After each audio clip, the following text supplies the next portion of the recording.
Hey guys, in this video we'll talk about how to get Cricfy TV on your PC or laptop. So how can you get it?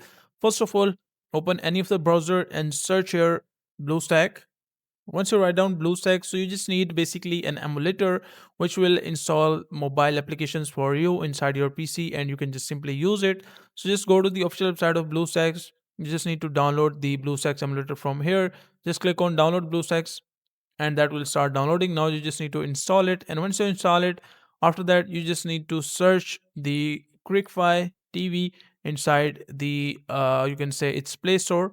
Once you search the Cricfy TV, you will be able to see the list. As you can see, like multiple apps are available, so you just need to write down your application, which is Cricfy in our case. Once you write down Cricfy, so you will be able to get it inside your region if it is available inside your region. Otherwise, you might need a VPN to get through that region, and you just need to download it and simply install it, and you just need to use it through the BlueStack. So that's a simple and easy process of how you can use it.